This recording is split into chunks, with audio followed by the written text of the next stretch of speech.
Today is the first Sunday of Lent, and we're going to do a little reflection on the Gospel for Mass. This is the Gospel according to Matthew. At that time, Jesus was led up by the Spirit into the wilderness to be tempted by the devil. And after fasting 40 days and 40 nights, he was hungry.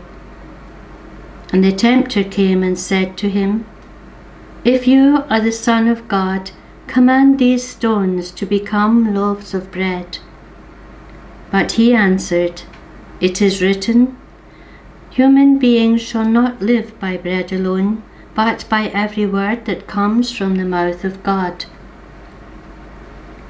Then the devil took him to the holy city and set him on the pinnacle of the temple and said to him, "If you are the Son of God, throw yourself down, for it is written, He will command His angels concerning you, and on their hands they will bear you up, lest you strike your foot against a stone." Jesus said to him, "Again it is written, You shall not put the Lord your God to the test." Again the devil took him to a very high mountain, and showed him all the kingdoms of the world and their glory. And he said to him, "All these I will give you, if you will fall down and worship me."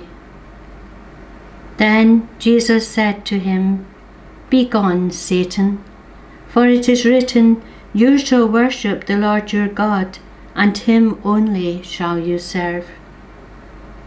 Then the devil left him, and behold, angels came and were ministering to him.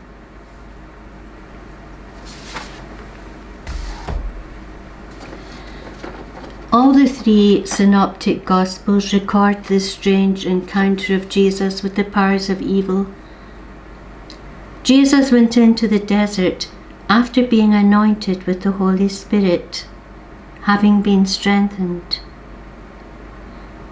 He went into the desert.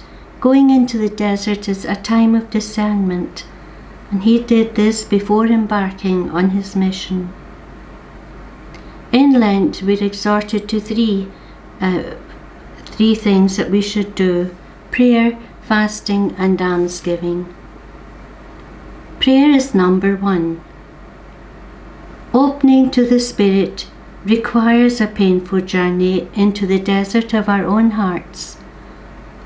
Only silent, honest prayer in a heart-to-heart with God within can give us insight and strength. What are the powers that keep us from being good news to ourselves and others? Powers we only meet in the solitude of the desert, in the solitude of our own hearts. We are often unaware of the needs that are really driving us in our lives.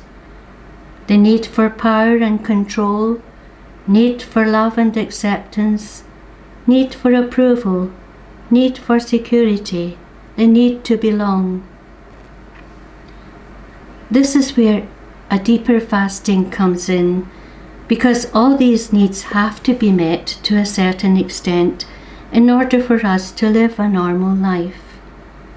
But it is when we kneel before them, give them the honour due to God alone, that they become demonic. Only with the power of the Spirit in us will we be given the insight and courage to be able to make the right choices. Could we change the list of what we are giving up this Lent to this?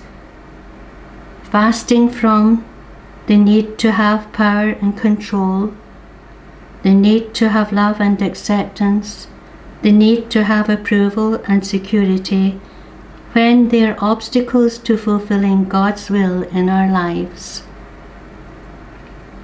In most of our little lives, these will not be huge events and circumstances, but their impact on our own community, our family, our society, and the world at large could be immeasurable. Could there be a better way of giving alms?